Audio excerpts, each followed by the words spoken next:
up, guys? We are on chapter 4. This week it's called The Real Thing. So first week was the first thing, second week the only thing, third week the one thing, and now the real thing. So this is the last chapter in the first part of the book called The Thing About God. So obviously the title fits, and this was actually a blog that I wrote after my mission trip to Costa Rica. So this was a few years back in 2016.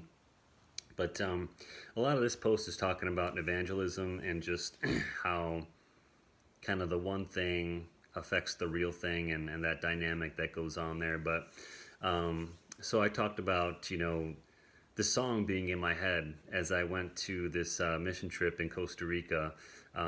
It's from a Coke commercial in the 1970s. And the chorus is, there's a bunch of people around and they're talking about, it's the real thing, what the world wants today.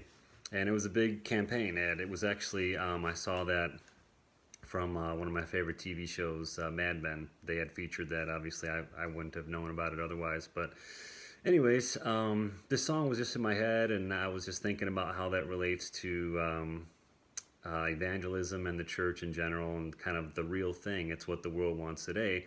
And me being in sales, I kind of related it to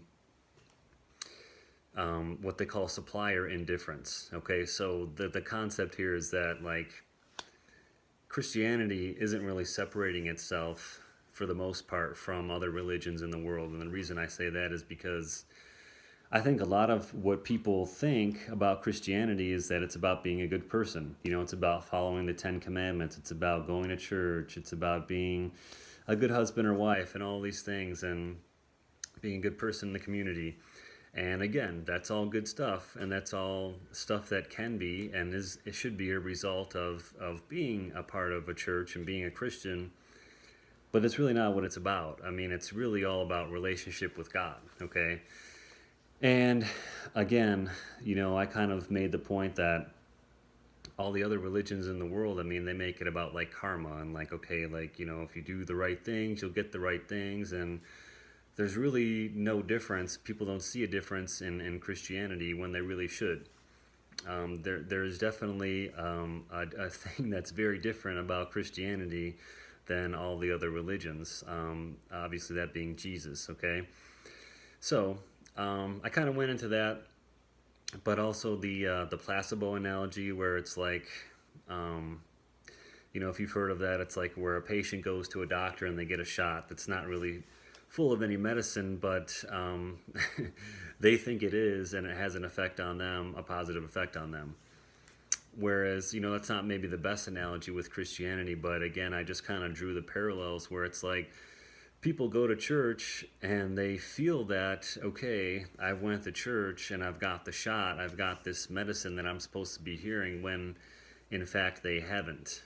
And they don't see the effects that they should be having, that the church should be having on them. And they figured it's just because, I guess God is not real, or God is not who they make him out to be, or whatever it is that people think. And again, my point is, it's not God that's the problem. It's the message that they're hearing, and they're not really hearing the real thing or the one thing, as we've talked about in this book. So, the questions in this chapter can hopefully spur some good conversation, just about evangelism and the state of the church and what we can be doing better and how we can, get a little bit more of a focused message. But again, this chapter is pretty short and simple and to the point, but I just wanted to kind of illustrate, the effect that can have on others and, evangelism and building a church. The importance that hearing the one thing or the right message can have on not only us, but the effect it can have on others and kind of building a church and the way people see Christianity. So again, short and simple one here. Hopefully this helps, and you guys have a good discussion, or the questions help as well. And let me know if you have any questions, any comments, anything else that you want to talk about. And again, thanks for stopping by. Appreciate it. Peace.